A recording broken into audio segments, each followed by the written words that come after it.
Hello, everyone. So today we are talking about the case of Alonzo Brooks. This case is infuriating.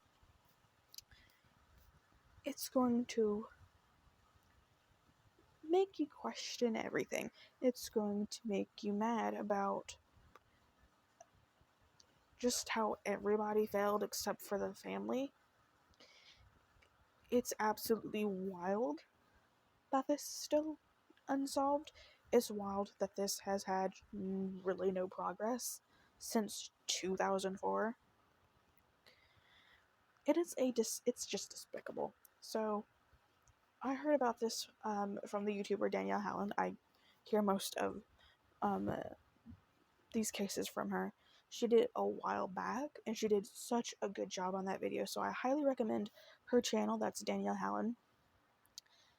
And I looked into this a little bit more because I hadn't watched that in a video, and I was reminded about just how much this case got me. Like, I remember how I had listened to this the first time, and it broke my heart. So let's go ahead and get into it. So all the links I used for research, just real quick, I have down below in case you want to do your own investigation or reading. So in 2004, Alonzo Brooks, who was 23 at the time, went to a party in a rural Kansas town. I believe it's pronounced Lasine or Lasine. And he would never make it home. Alonzo was the youngest of 5 children and was lovingly referred to as, quote, the surprise baby by many family members. So he was actually several years younger than any of his other siblings, and so that's why he was kind of referred to as the surprise baby. But that is also why his mom, Maria, was extremely overprotective of him. Alonzo was also biracial. His mom is Mexican, and his dad was African American. And he was sometimes called Zoe by close friends and family, described as mild-mannered and humored. Sorry, I can't pronounce anything today. And he also seemed to be best friends with everyone. Like, he was that kind of person who was just able to get along with anyone. It didn't matter who you were. He was also described as a homebody, but when he was feeling social, he loved to watch sports with his friends. So on April 3rd, 2004, Alonzo had plans to go to a party at a farmhouse in rural Lasine, which was actually used to be a sundown town. And if you don't know what that is, we're going to get into it. When I was watching Danielle Hallen's video and she said that this used to be a sundown town, I knew where this case was going. I am from Oklahoma, and unfortunately we had many of those, and we still do today. And if you're like, hey, what is a sundown town? Well, let's talk about it. So a sundown town is an all-white community, neighborhood, or counties that exclude black folks and other minorities through the use of discriminatory laws, harassment, and threats or use of violence.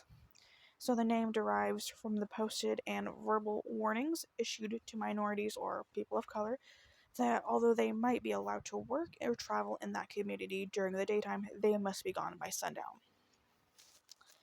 So it's actually estimated that there were up to 10,000 sundown towns in the U.S. between 1890 to 1960, mostly in the Midwest and West, and many still exist today.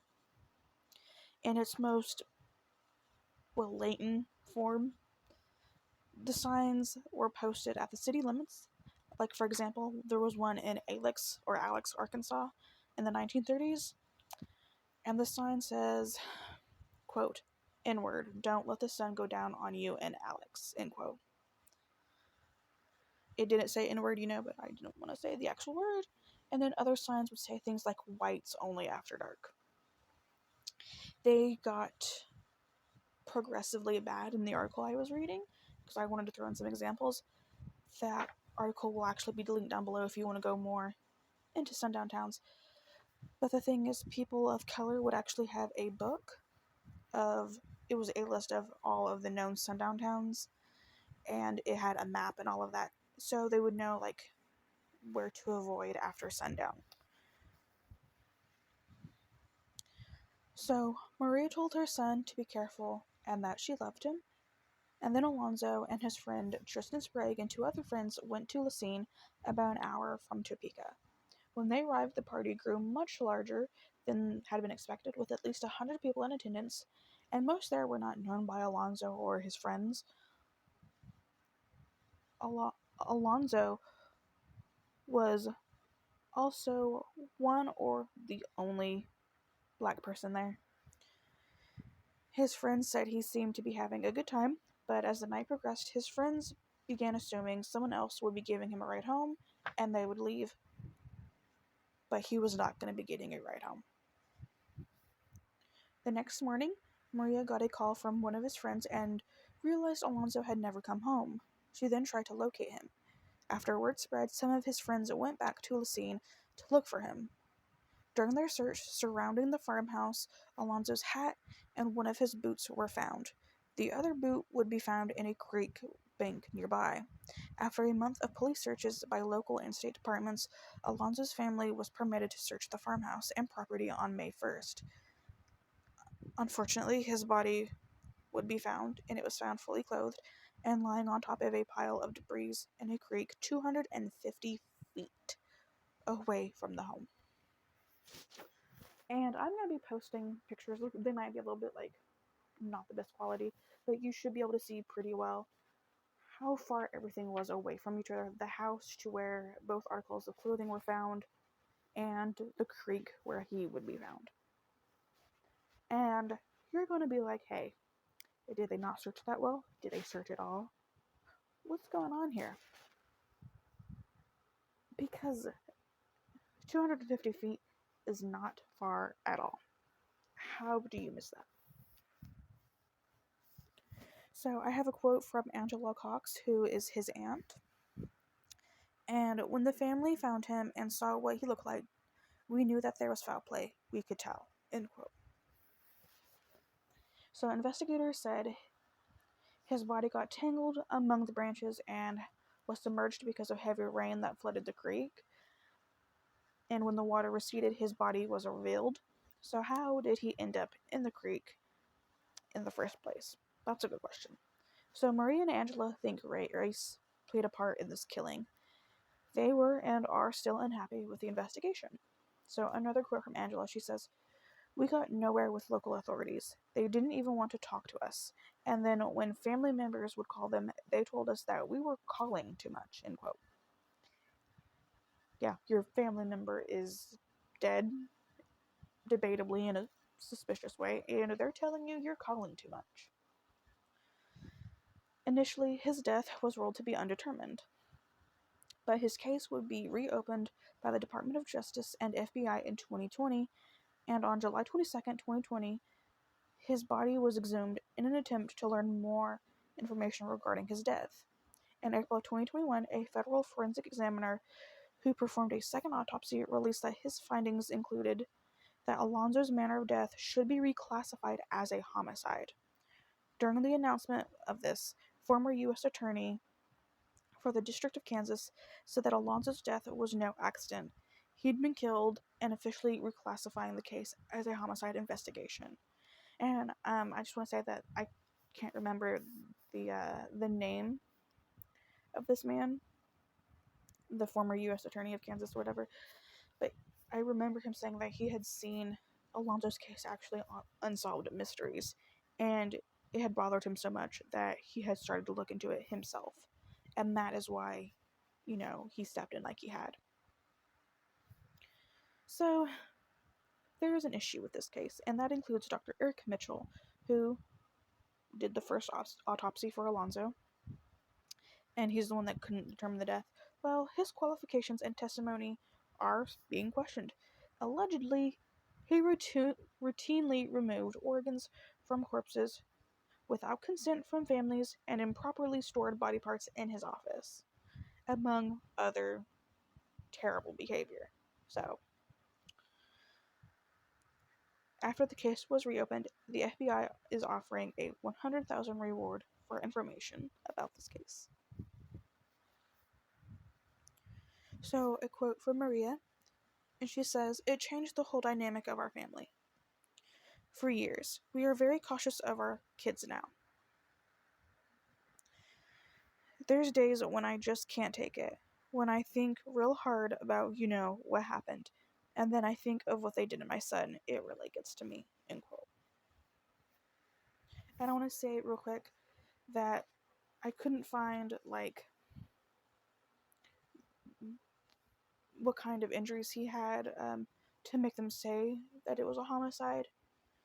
I just know that his family said that it was very obvious to them that it was foul play, and then the second examiner was like, "Yeah, it's foul play," but I don't think they ever released why or what made them think that. It's just that it was very obvious. And that's what I have for you. Because there was never a real investigation with this. It's pretty obvious that the police never wanted to investigate this.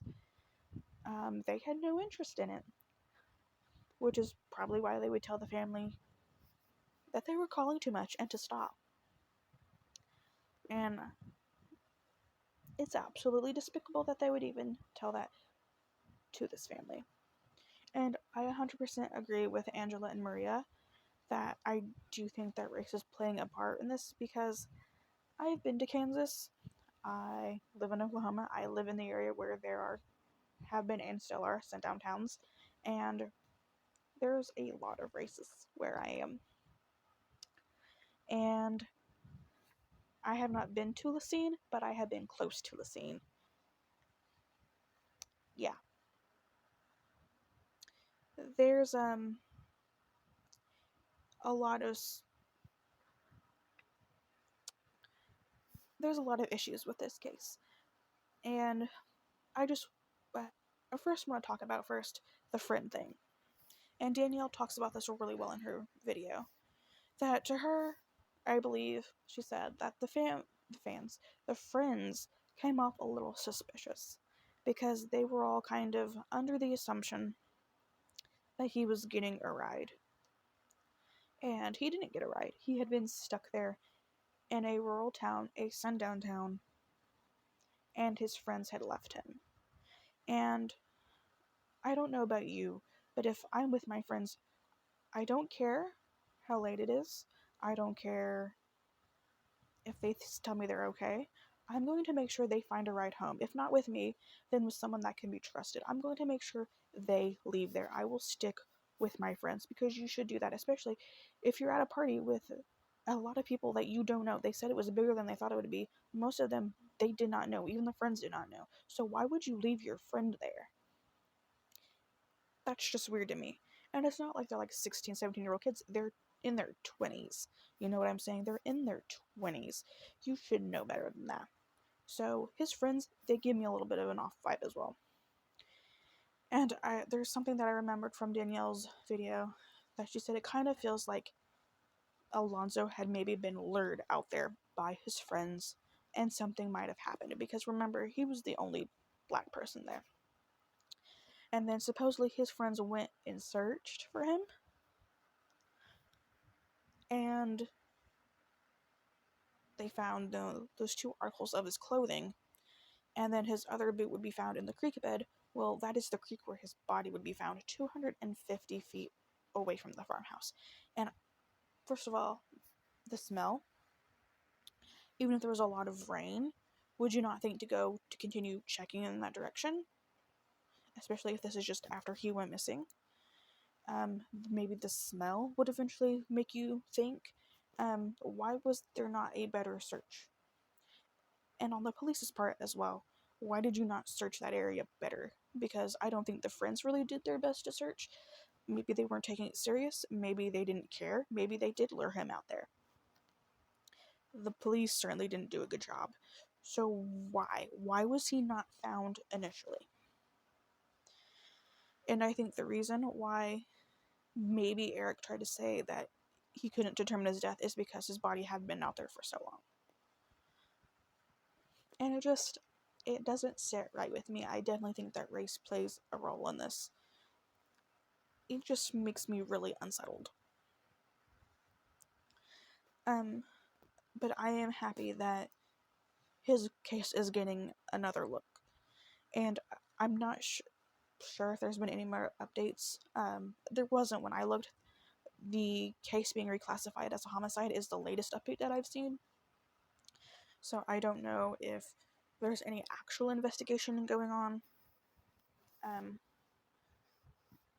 I hope he's having his case get proper recognition, and I hope that the family isn't being brushed off anymore. So, what do you think? Do you also think it's a bit suspicious, like, definitely on the police, but on their friends as well? Like, I remember, like I said, listening to her video, and that her saying that it feels like the friends lured him out there. That stuck with me, because it does feel like that. So, do you feel the same way? Do you think they were just being really stupid? Do you think maybe the friends had something to do with it? Let me know what you think down below. The tip line for FBI's Kansas City office is 816-512-8200. I will have that on the screen. But yeah, let me know what you think down below. Maria, I am very sorry about your son, and I hope that he finally gets the justice that he deserves. It's absolutely despicable that more hasn't been done, and I'm really sorry that you were treated the way you were by police, and you're in my thoughts. And thank you guys so much for listening to Alonzo's story, and I will catch you guys in the next video. Bye.